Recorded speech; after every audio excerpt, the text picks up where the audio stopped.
دوسرا معنی کوئی نکال سکتا ہی نہیں ہے، اس میں کھینچ تان کی گنجائش ہی نہیں ہے۔ لیکن محکم آیتوں کے مقابل جو متشابہ آیتیں ہیں ان میں اللہ تبارک و تعالیٰ صاحب فرما رہا ہے کہ ان کے پیچھے وہ کیوں پڑتے ہیں؟ دو مقصد کے پیش نظر، فتنہ چاہتے ہیں وہ، فتنے کی چاہت میں، فتنے کی لالچ میں، اور تعویل کی لالچ میں، یعنی اسے کھینچ تان کر کے ایسا معنی پہنانا، ایسی تشریح کرنا، ایسی تفسیر کرنا جو ان کے مقصد اور ان کے مفاد پر فٹ ہو جائے اور ان کے کام میں استعمال ہو جائے، یہ ہے متشابہ۔ اچھا، اب زیادہ تفصیل میں نہیں جاتے ہیں، اتنی بات واضح ہو گئی۔ متشابہ کا مطلب کیا ہوتا ہے؟ متشابہ وہ آیت یا ایسے ہی وہ حدیث جس کے اندر ایک سے دو معنی نکل سکتا ہو، لیکن اس مقصد کو آدمی بدعتی یا جس کے دل کے اندر ٹیڑھا پن ہے، جس کے دل کے اندر کجی ہے، زیغ، اللہ نے کیا فرمایا؟ فَأَمَّا الَّذِينَ فِي قُلُوبِهِمْ زَيْغٌ، جن کے دلوں کے اندر زیغ ہے، کجی ہے، ٹیڑھا پن ہے، ان کا کام یہ ہوتا ہے کہ محکم آیتوں کو نہیں پکڑتے، وہ اس کے پیچھے نہیں چلتے، بلکہ کس کے پیچھے چلتے ہیں؟ متشابہ آیتوں کے پیچھے چلتے ہیں، فتنہ پیدا کرنا چاہتے ہیں، منمانی کھینچ تان کر کے اپنے مفاد کے لیے استعمال کرنا چاہتے ہیں۔ اب دیکھیے بات سمجھ میں آ جائے گی، امام ایوب سختیانی رحمت اللہ علیہ کی بات کا مطلب کیا ہے۔ لا اعلم اليوم احدا، کہتے ہیں آج کے دن، اس وقت، اپنے دور میں کہہ رہے ہیں، اپنے دور میں کہتے ہیں، اور یہ دوسری صدی کی بات ہے، پہلی صدی کا اختتام اور دوسری صدی کا آغاز، اس وقت کی بات ہے یہ کہتے ہیں آج میں کسی کو نہیں جانتا ہوں من اہل الاہواء، بدعتیوں میں سے، اپنی مرضی کے پیچھے چلنے والوں میں سے، خواہشات نفسانی کی پیروی کرنے والوں میں سے آج میں کسی کو نہیں جانتا ہوں، یخاصم، جو جھگڑا کرتا ہو، جو بحث کرتا ہو، جو مناظرہ کرتا ہو، جو آپس میں تکرار پیدا کرتا ہو، الا بالمتشابہ، مگر وہ متشابہ کے ذریعے سے یہ کام کرتا ہے، کیونکہ محکم کے ذریعے سے یہ کام نہیں کر سکتا، متشابہ کے ذریعے سے یہ کام کرتا ہے۔ کیا مطلب ہے اس کا؟ آپ کے سامنے جو سبق چل رہا ہے وہ سبق کیا ہے؟ اہل بدعت کی پہچان، علامت اہل البدع، اہل بدعت کی پہچان۔ اب یہ اہل بدعت کی پہچان بتا رہے ہیں ایوب سختیاری رحمۃ اللہ علیہ کہ جتنی بدعتیوں کو میں نے آج تک جانا ہے، جتنی بدعتیوں کو بھی میں نے جانا ہے، میں نے یہی جانا ہے کہ یہ لوگ متشابہ کے پیچھے چل کر کے اختلاف، انتشار، جھگڑا اور آپس میں تکرار اور مناظرے کی صورت پیدا کر دیتے ہیں۔ اگر آپ اس کی تشریح میں جائیں تو میں سمجھتا ہوں کہ وقت کافی لگ جائے گا، لیکن جتنے بدعتی ہیں سارے بدعتیوں کا مسئلہ یہ ہے۔ اب اگر آپ روافظ کی لے لیں، رافضی شیعہ جن کو ہم کہتے ہیں، اگر یہ آل بیت رسول کی محبت کا دعویٰ کرتے ہیں اور پھر چند صحابہ کرام کو چھوڑ کر کے سارے صحابہ کرام کو مرتد کہتے ہیں، کافر کہتے ہیں، یہ کہاں سے لے کر کے آئے؟ کہاں سے لے کر کے آئے؟ کوئی آیت کریمہ قرآن کریم کی ایسی نہیں ہے، اللہ کے نبی کی کوئی حدیث ایسی نہیں ہے جس کے ذریعے سے وہ یہ معنی نکال سکتے ہوں، ثابت کر سکتے ہوں۔ محکم کوئی آیت، محکم کوئی حدیث ایسی نہیں ہے جس کے اندر یہ معنی کوئی نکال سکتا ہو۔ لیکن شیعوں نے کیا کیا؟ رافضیوں نے محکم آیتوں کو چھوڑ دیا، کوئی بھی محکم آیت کریمہ نہیں پکڑتے، کوئی محکم حدیث نہیں پکڑتے، کس کے پیچھے چلتے ہیں؟ یہ معنی، یہ مقصد ہے نا ان کا، آل بیت رسول کی تعریف، منقبت، شان، اور ان کے بالمقابل ابو بکر صدیق کو، عمر بن خطاب کو، عثمان غنی کو، خاص طور پر ان تین خلفاء کو، خلفائے ثلاثہ کو کیا ثابت کرتے ہیں؟ وہ ان کو ناصبی ثابت کرتے ہیں۔ ناصبی جانتے ہیں نا؟ ناصبی انہی رافضیوں کے مقابل میں ہے۔ روافظ کیا کرتے ہیں؟ رافضی شیعہ یہ آل بیت رسول سے محبت کا دعویٰ کرتے ہیں، اور ناصبی کون ہوتے ہیں؟ جو آل بیت رسول سے نفرت کرتے ہیں۔ تو ناصبی ایک فرقہ ہے جو اہل بیت سے نفرت کرتا ہے، اور روافظ ایک فرقہ ہے جو اہل بیت سے محبت کا دعویٰ کرتا ہے، بیجا، ضرورت سے زیادہ، اصولوں سے ہٹ کر منمانی یہ کام کرتا ہے۔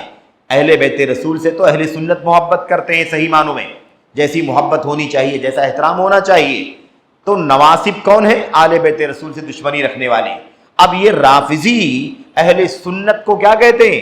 کہتے ہیں اہل سنت یہ ناصبی ہیں، جو اپنے آپ کو اہل سنت کہتے ہیں ان کو کیا کہتے ہیں؟ یہ ناصبی کہتے ہیں۔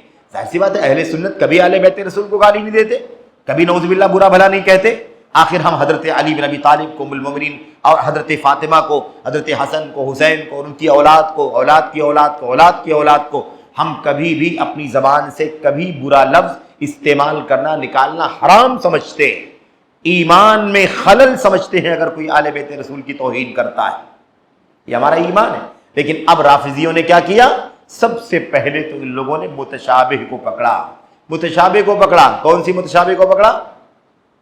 اللہ کے نبی صلی اللہ علیہ وسلم کی حدیث صحیح مسلم میں، اللہ کے نبی صلی اللہ علیہ وسلم کی حدیث مسند احمد بن حنبل میں ایسی حدیثیں لے کر کے آئے جس کے اندر اپنی مرضی کے مطابق یہ ثابت کرتے ہیں کہ اللہ کے نبی علیہ السلام نے آل بیت رسول میں حضرت فاطمہ کو کہا، حضرت علی کو کہا، حضرت حسن کو کہا، حضرت حسین کو کہا، بس انہی کو آل بیت رسول کہا، آپ نے اپنی بیویوں کو آل بیت میں شامل نہیں کیا، ازواج مطہرات کو، بیویوں کو آل بیت میں شامل نہیں کیا۔ یہ کہاں سے لے کر کے آئے؟ ہم نے کہا نا صحیح مسلم کی ایک حدیث لے کر کے آئے، حضرت امام احمد بن حنبل کی کتاب مسند احمد بن حنبل سے ایک حدیث لے کر کے آئے۔ لیکن ہم نے عرض کیا کہ یہ متشابہ سے اپنا مقصد نکالنا چاہتے ہیں، انہی حدیثوں کو جب محدثین سنت کی نظر سے دیکھتے ہیں، رافضیت اور شیعت کی نظر سے نہیں دیکھتے بلکہ سنت کی نظر سے دیکھتے ہیں، اسے صحابہ نے سمجھا، تابعین نے سمجھا، تو الحمدللہ بات ایک دم صاف ہو جاتی ہے، کہیں بھی اس کے اندر شیعوں کی بات ثابت نہیں ہوتی، شیعوں کی بات ثابت نہیں ہوتی۔ اب میں ان تفصیلات میں اس وقت نہیں جانا چاہ رہا ہوں تاکہ بات لمبی نہ ہو جائے، لیکن میں صرف اجمالی طور پر متشابہ کے پیچھے چلنا اور اس کا مقصد کیا ہوتا ہے، اور یہ بدعتیوں کی پہچان ہے۔ بھئی آپ آل بیت رسول کا نام لے کر کے ابو بکر، عمر، عثمان کو لان تان کیسے کر سکتے ہیں؟ کیا دلیل ہے آپ کے پاس؟ کوئی دلیل نہیں ہے۔ ایک حدیث پکڑ لی اور کیا کہنے لگے؟ من کنت مولاہ فعلی، دوسری مثال دے رہا ہوں میں، دوسری مثال، من کنت مولاہ فعلی مولا، مولا علی کا لفظ نکالا کہاں سے شیعوں نے؟ یہی سے نکالا، اس حدیث سے، مولا علی۔ میرے بھائیوں، اللہ کے نبی کی یہ حدیث صحیح ضعیف کے بارے میں اختلاف ہے، یہ صحیح ہے کہ ضعیف ہے، ہمارا یعنی علماء سنت کا جو فیصلہ ہے وہ یہ ہے کہ یہ حدیث صحیح ہے، حسن درجے کی ہے، صحیح حدیث ہے، لیکن جو معنی شیعہ نکالنا چاہتے ہیں وہ معنی اس سے نہیں نکلتا، لیکن نکالنے کی ناپاک کوشش کرتے ہیں۔ اب کہتے ہیں من کنت مولاہ فعلی مولا، میں جس کا دوست ہوں علی بھی اس کے دوست ہیں، میں جس کا مولا ہوں علی بھی اس کے مولا ہیں۔ اب یہ کہتے ہیں کہ مولا کے معنی خلیفہ کے ہوتے ہیں، مولا کا معنی کیا لے لیا؟ خلیفہ۔ بھئی مولا کا معنی خلیفہ پوری عربی زبان میں کہیں نہیں ملتا، کسی مفسر نے نہیں بتایا، کسی شارح حدیث نے نہیں بتایا، کسی عقیدے کے عالم نے نہیں بتلایا، کسی سیرت نگار نے نہیں بتلایا، کسی مورخ نے نہیں بتلایا، کسی نے نہیں، کہیں بھی نہیں بتلایا کہ مولا کا معنی والی ہوتا ہے، مولا کا معنی حاکم ہوتا ہے، مولا کا معنی خلیفہ ہوتا ہے، مولا کا معنی ولی امر اور حکمران ہوتا ہے، یہ معنی کہیں بھی نہیں ہے۔ لیکن ایک حدیث کو پکڑا اور کھینچ تان کر کے، تعویل کر کے اس کا معنی کیا نکالنا چاہتے ہیں کہ اللہ کے نبی علیہ السلام نے فرما دیا تھا کہ حضرت علی رضی اللہ تعالیٰ عنہ میرے بعد مولا ہوں گے، یعنی خلیفہ ہوں گے۔ غلط، کوئی دلیل نہیں ہے اس کی کہ نبی کریم صلی اللہ علیہ وسلم نے ایسی کوئی بات کہی ہے، اور مولا کا معنی کبھی بھی گورنر کے، حاکم کے، خلیفہ کے، بادشاہ کے ہوتے ہی نہیں ہیں۔ لیکن اب ان کو تھوڑا سا کہتے ہیں ڈوبتے کو تنکے کا سہارا، اب کہیں سے ان کو مل گیا کہ اللہ کے نبی نے اپنا ذکر کیا اور حضرت علی کا ذکر کیا، میں جس کا ولی ہوں، مولا ہوں، علی بھی اس کے مولا ہیں، میں جس کا مددگار ہوں علی بھی اس کے مددگار ہیں، میں جس سے محبت کرنے والا ہوں علی بھی اس سے محبت کرنے والے ہیں، جو مجھ سے محبت کرنے والا ہے وہ علی سے بھی محبت کرنے والا۔ یہ ہے معنی اس حدیث کا۔ انہوں نے کیا کر لیا؟ شیعوں نے تعویل کر لی، تعویل۔ اللہ کے نبی نے کہا میں جس کا مولا ہوں علی بھی اس کے مولا ہیں، اللہ کے نبی نے اپنا ذکر کیا، علی کا ذکر کیا۔ اللہ کے نبی علیہ السلام جب دنیا میں نہیں رہیں گے، وفات پا جائیں گے، تو اب اللہ کے نبی کے بعد خلیفہ کون بنے گا؟ علی بنیں گے، اس لیے کہ اللہ کے نبی نے فرمایا میں جس کا مولا ہوں علی اس کے مولا ہے۔ معنی کیا لے لیا؟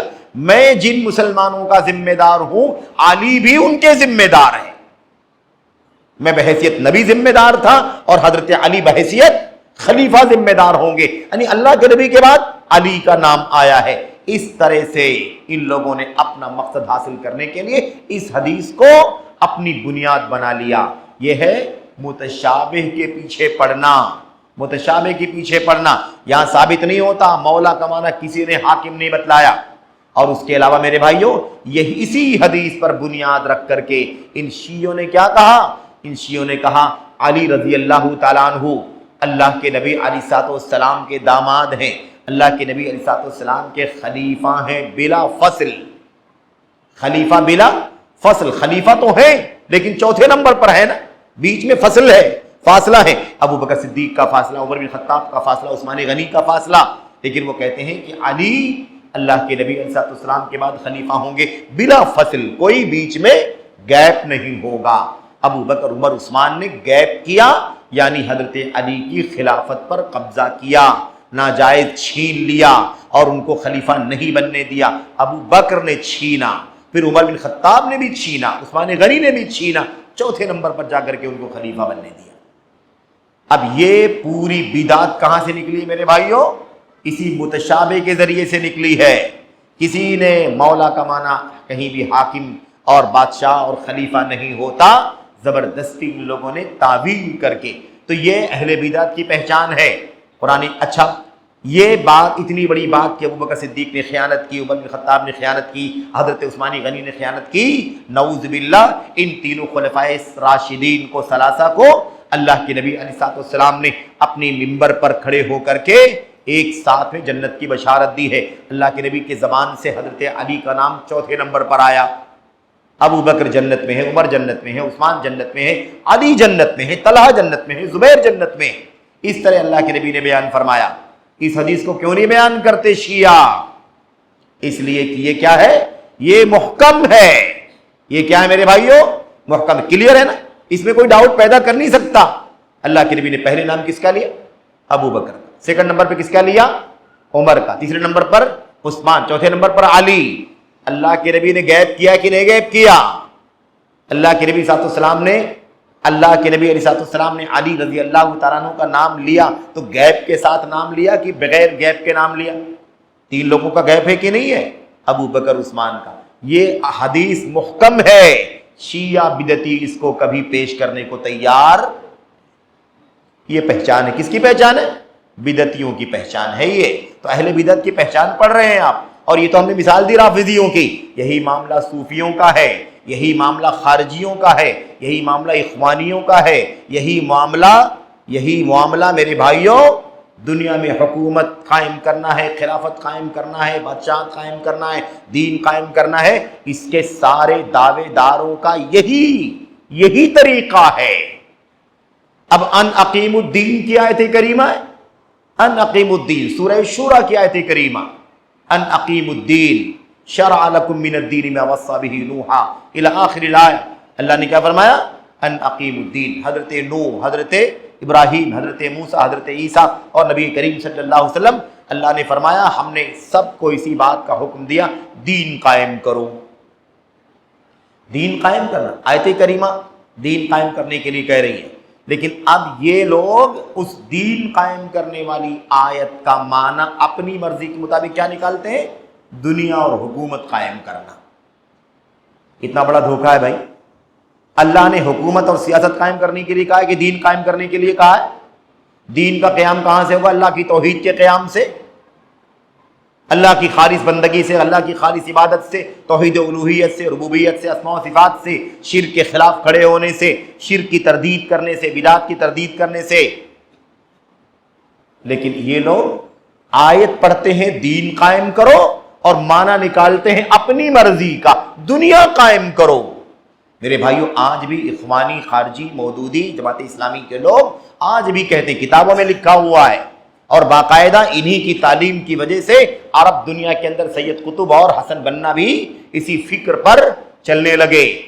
کہتے ہیں جب تک ہماری حکومت قائم نہیں ہو جاتی تب تک توحید کی دعوت نہیں دینے کی ضرورت ہے۔ توحید کی دعوت دیں گے، یہ نکل جائے گا، وہ نکل جائے گا، وہ ساتھ نہیں دے گا، وہ ساتھ نہیں دے گا۔ اس لیے سب کو ساتھ میں لینا ہے جب تک حکومت قائم کرنے کے لیے تب تک توحید کی دعوت مت دو ورنہ ہم حکومت بنا ہی نہیں پائیں گے۔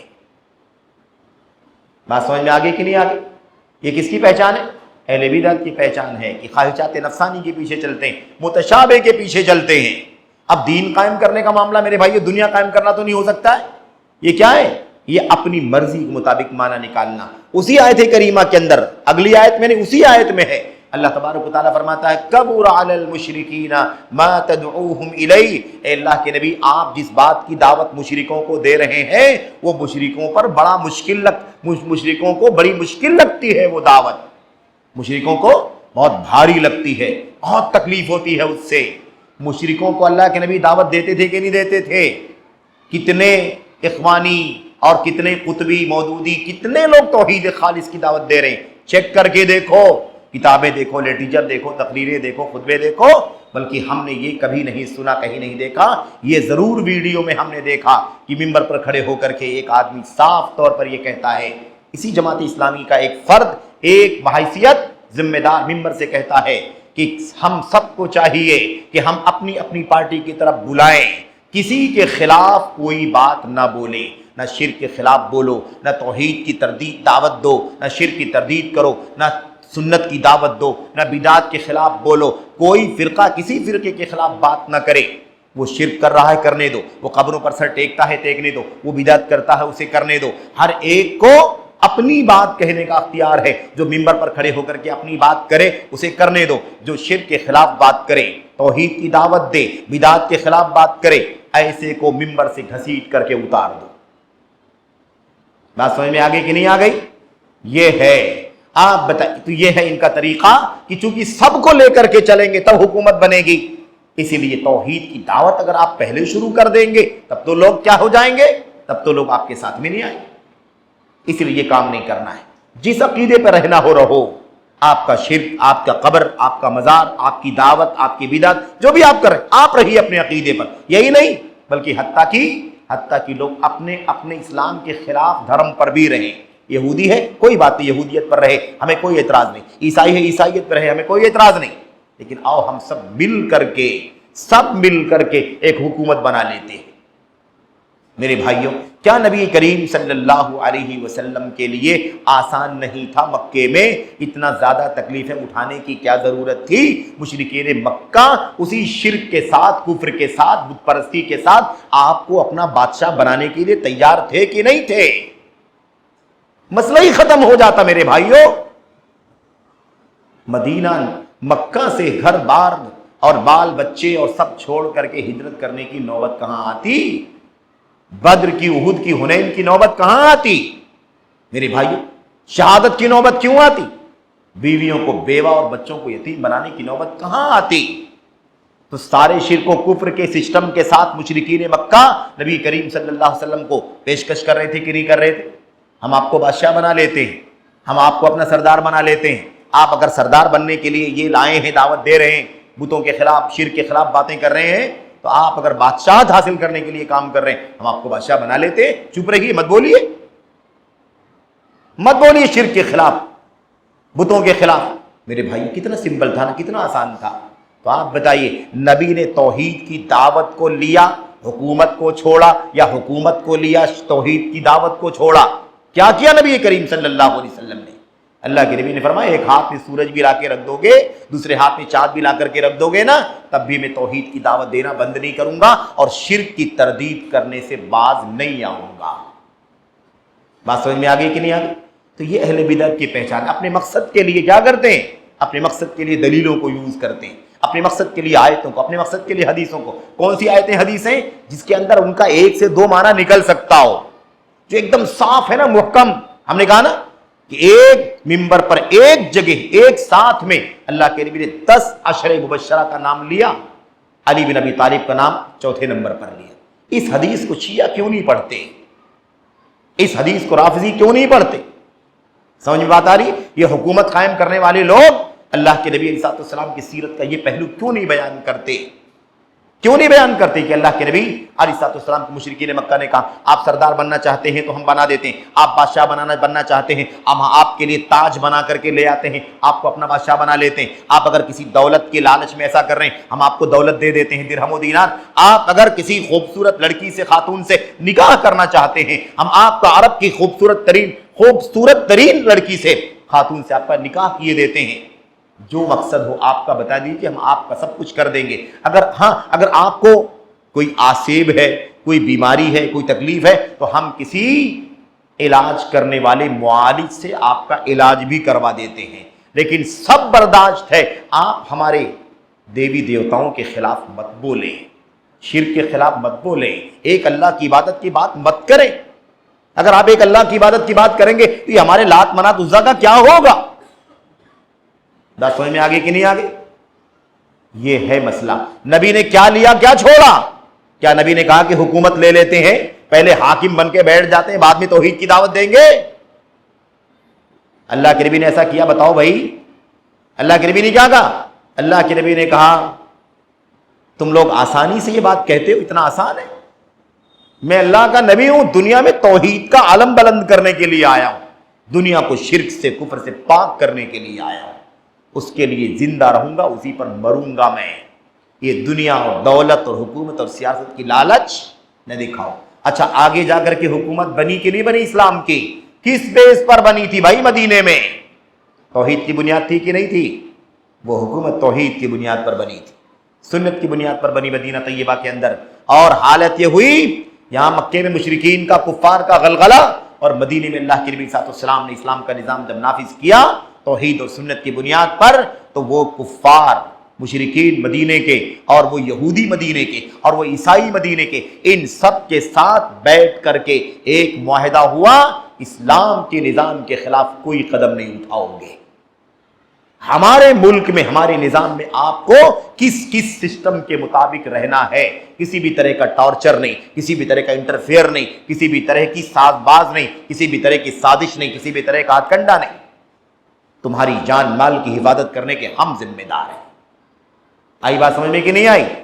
یہ ہے سب ساری چیزیں، لیکن کرتے کیا ہیں لوگ؟ کرتے ہیں اپنے مقصد کی چیز استعمال کرتے ہیں۔ بہرحال ہم نے کہا نا کہ اس کی شرح میں جائیں گے تو جتنے بدعتی فرقے ہیں سب کی کہانی آپ کے سامنے کھل کر کے آ جائے گی۔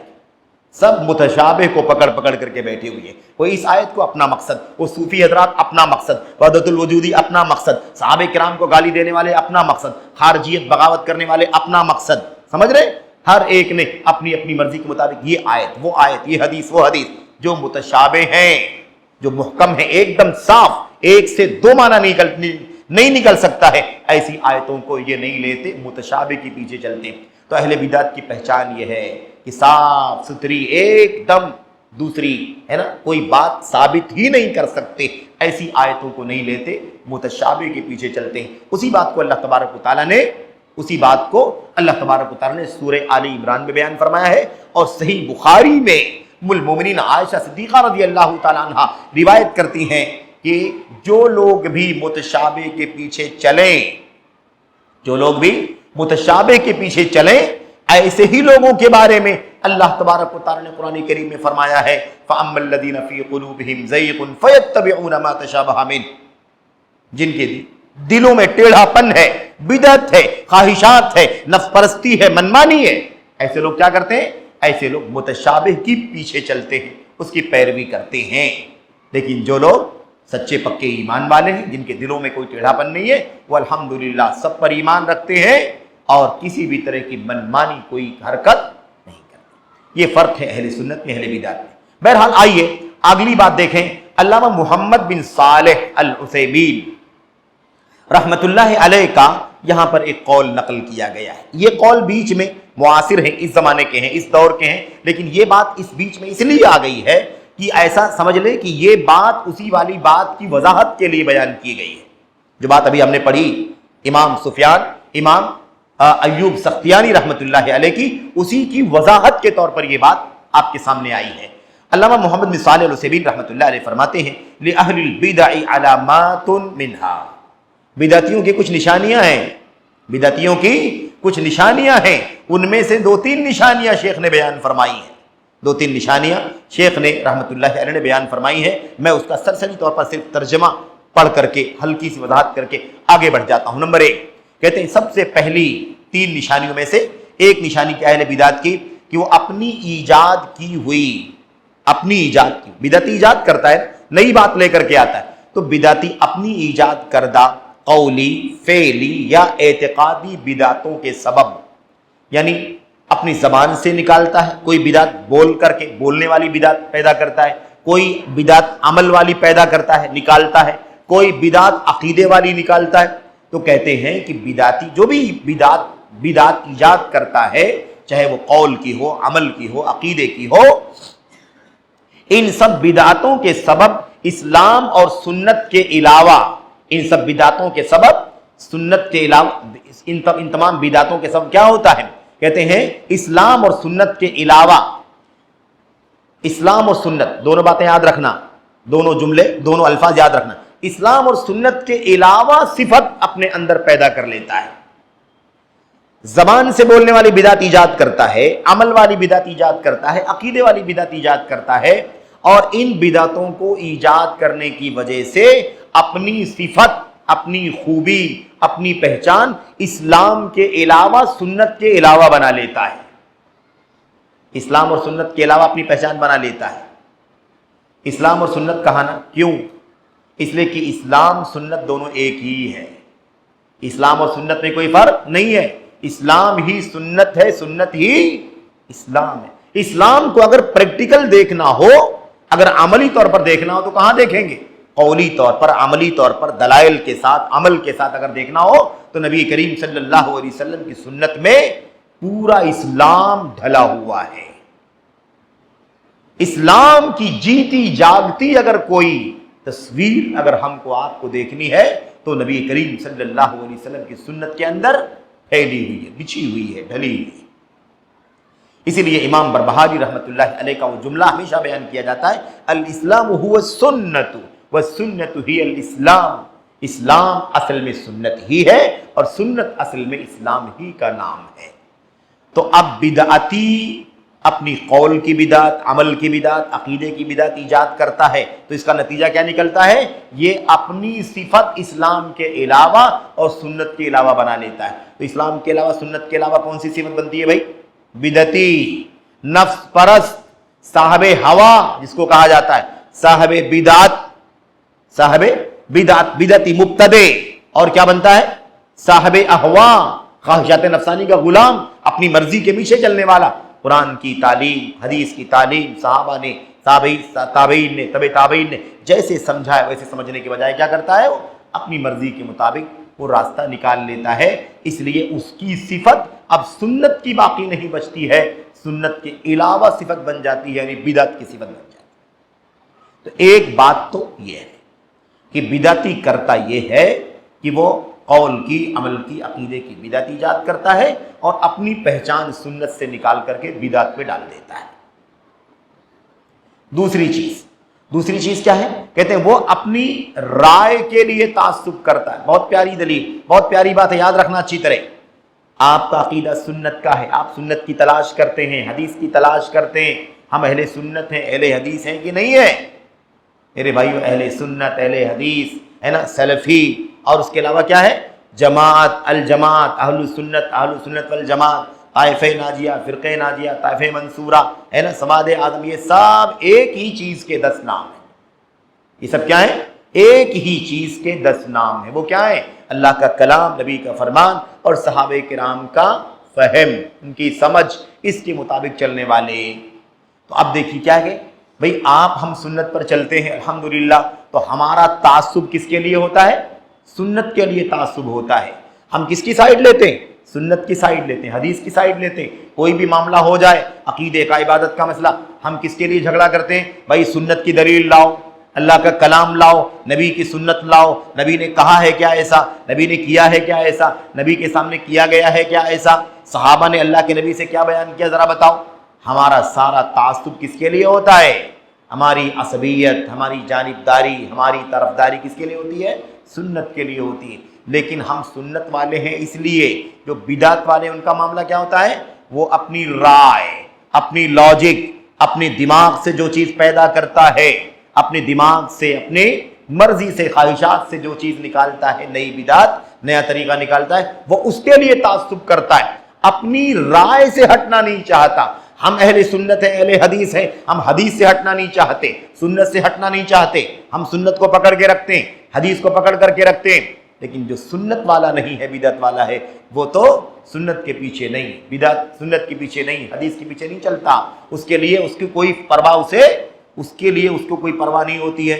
اس کا جو تعصب ہوتا ہے وہ اپنی رائے کے لیے ہوتا ہے، جو نیا راستہ نکالا ہے، جو بدعت نکالی ہے، ایجاد کی ہے، اس کے لیے تعصب کرتے ہیں۔ کہتے ہیں اسی لیے حق واضح ہو جانے کے بعد بھی اس کی طرف نہیں لوٹتے ہیں۔ اچھا، ہم لوگ اہل حدیث ہیں، اہل سنت ہیں، میرے بھائی اگر کسی مسئلے میں ہمارے عالم سے، ہم سے، آپ سے، بڑے سے، چھوٹے سے اگر غلطی ہو جائے، چوک ہو جائے، جیسے پتہ چلے گا کہ اللہ کے نبی کی حدیث میں ایسا ہے، اللہ کے نبی کی سنت میں ایسا ہے، صحابہ کرام نے یہ طریقہ بتلایا ہے، ہم فوراً اپنے موقف سے، اپنے اسٹینڈ سے فوراً ہٹ جائیں گے اور ہٹ کر کے نبی کی سنت کو گلے لگا لیں گے۔ گلے لگا لیں گے کہ نہیں لگا لیں گے؟ یہ اہل سنت کی پہچان ہے۔ لیکن اہل بدعت کا مسئلہ کیا ہے؟ حق واضح ہو جانے کے بعد بھی وہ حق کی طرف نہیں لوٹتے ہیں، اپنی مرضی کی بات جو نکالی ہے نا، جو نیا راستہ، اسی کا تعصب کرتے ہیں، اسی پر ڈٹے رہتے ہیں، اسی پر اڑے رہتے ہیں، حق کی طرف لوٹنا نہیں چاہتے۔ اب خارجیوں کو کتنا بھی سمجھاؤ، اخوانیوں کو کتنا بھی سمجھاؤ، مودودیوں کو کتنا بھی سمجھاؤ، وہ آگے نہیں بڑھتے۔ مودودی صاحب نے جو کہا، جماعت نے جو کہا، ہمارے جماعت میں جو ہے، ہمارا جو منشور ہے، ہماری جو کیا ہے، ہمارے جو اہداف ہیں، اغراض ہیں، مقاصد ہیں، اس سے کسی بھی صورت میں ہٹنے کو تیار نہیں۔ صوفیوں کو سمجھاؤ وحدت الوجود کا عقیدہ باطل ہے، وحدت الوجود کا عقیدہ باطل ہے، شہود کا عقیدہ، حلول کا عقیدہ، اور یہ جو طرق بنے نا، طرق، نقشبندی، سہروردی، قادری اور چشتی، یہ سب باطل ہیں، اس کی کوئی اصل نہیں اللہ کے دین میں۔ کچھ بھی آپ آیت حدیث پیش کر دو، وہ اس کو چھوڑ کر کے اس کی طرف، حق کی طرف جانے کو تیار نہیں ہوتا۔ یہی معاملہ ان لوگوں کا ہے۔ کن لوگوں کا؟ جو اپنی عقل سے سارے دین کو اپنی عقل کی بنیاد پر پرکھنا چاہتے ہیں۔ یہی معاملہ اندھے مقلدین کا ہے۔ انہیں کتنی بھی حدیثیں بیان کر دو، لیکن ہمارا مسلک یہ کہنا چھوڑنے کو تیار نہیں ہوتے۔ آپ کے سامنے، ہمارے سامنے اگر کوئی مسئلہ آ جائے، ہم کسی کا بھی نام لیتے ہو، میرے بھائیوں، ہم اللہ کے نبی کی حدیث کے سامنے فوراً ہٹ کر کے اللہ کے نبی کی حدیث کو گلے لگا لیں گے۔ تو یہ ہے مسئلہ۔ بہرحال تیسری بات کیا ہے؟ امام شیخ محمد بن صالح العثیمین فرماتے ہیں تیسری جو پہچان ہے بدعتیوں کی، وہ پہچان یہ ہے کہ وہ اسلام اور دین کے ائمہ اور علماء کو ناپسند کرتے ہیں۔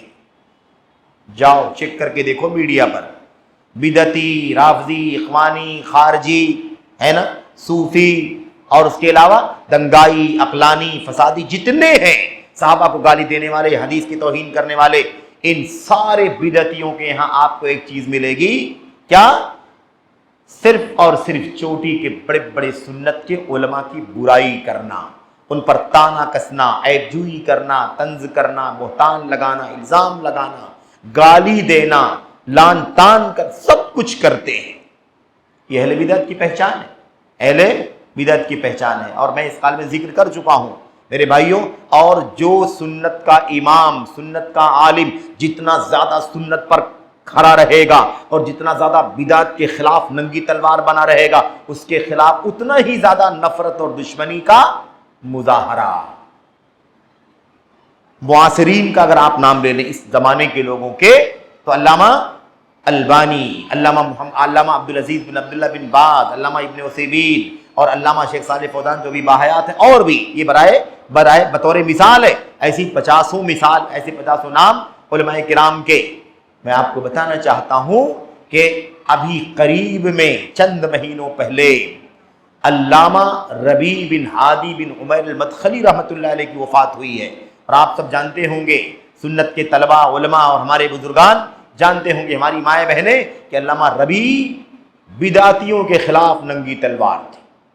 ان کی کتابیں، ان کے لٹریچر، ان کی تقریریں، ان کے فتاوے، میرے بھائی سارے باطل کے خلاف ننگی تلوار۔ وہ کسی بدعت کو برداشت کرنے کو تیار نہیں تھے، نہ صوفیت، نہ رافضیت، نہ خارجیت، نہ دنگا، نہ اخوانیت، کچھ بھی نہیں۔ ان سب کی قلعی کھولتے تھے۔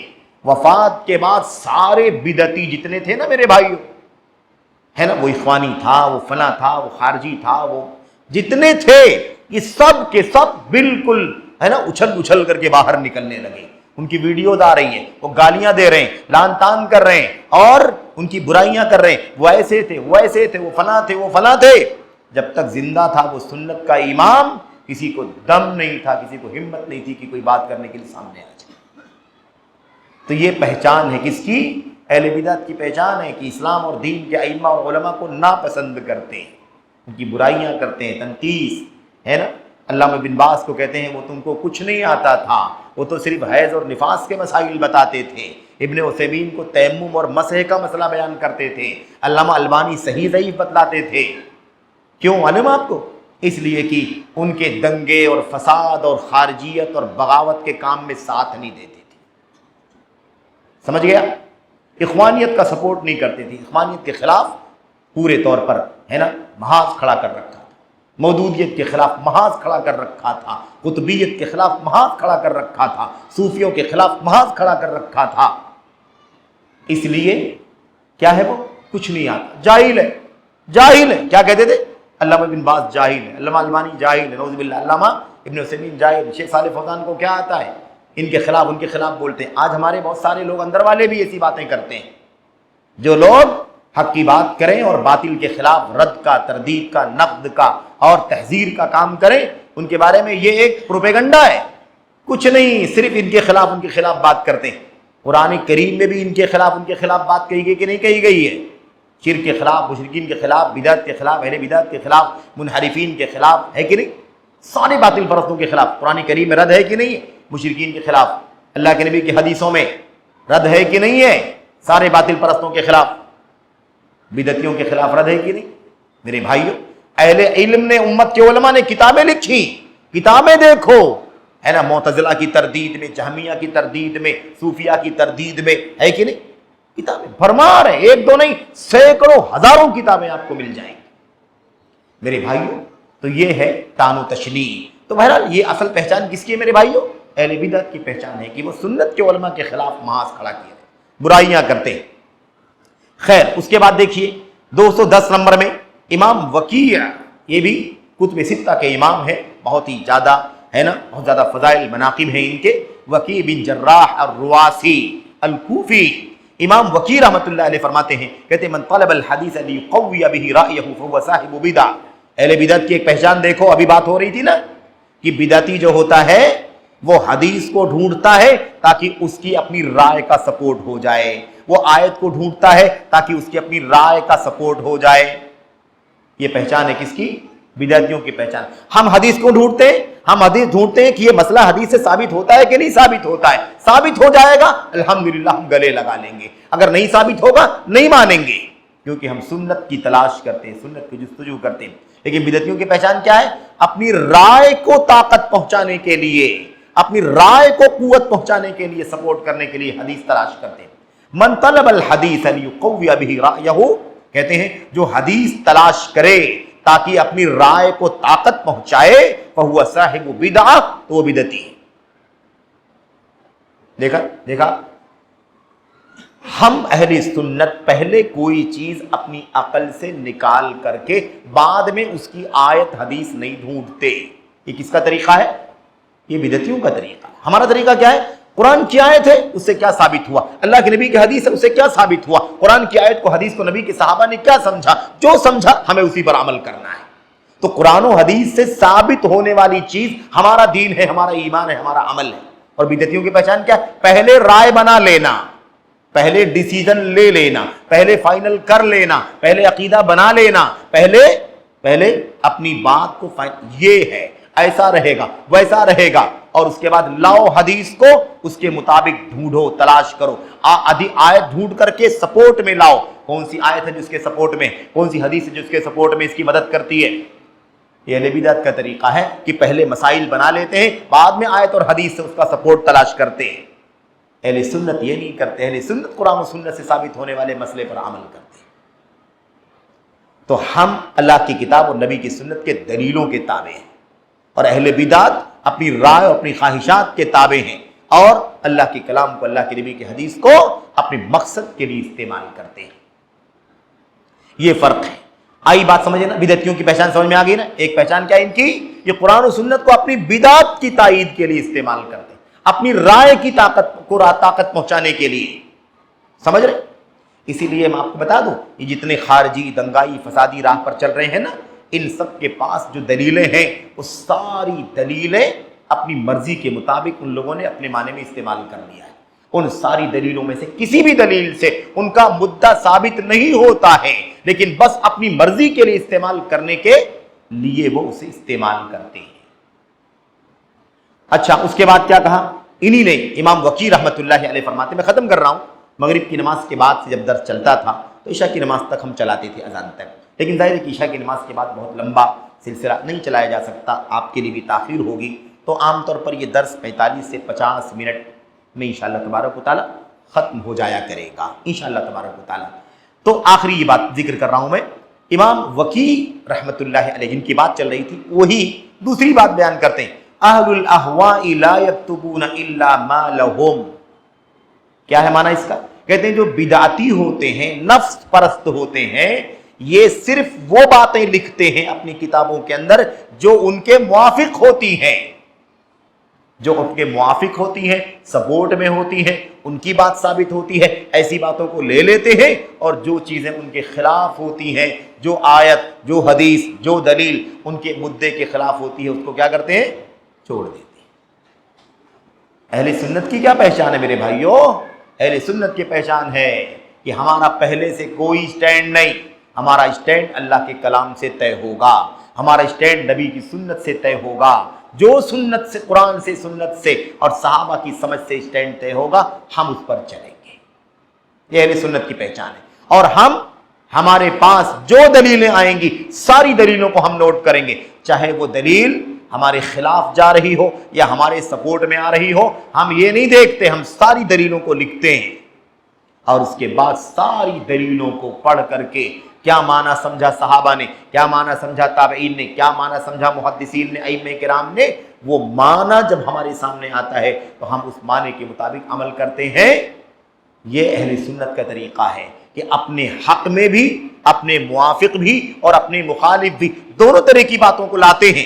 ایسا نہیں کرتے یار یہ دلیل چھوڑ دو, یہ ہمارے خلاف جا رہی ہے, یہ آیت چھوڑ دو ہمارے خلاف جا رہی ہے, یہ حدیث چھوڑ دو ہمارے خلاف جا رہی ہے. اہل سنت کبھی نہیں کرتے ایسے.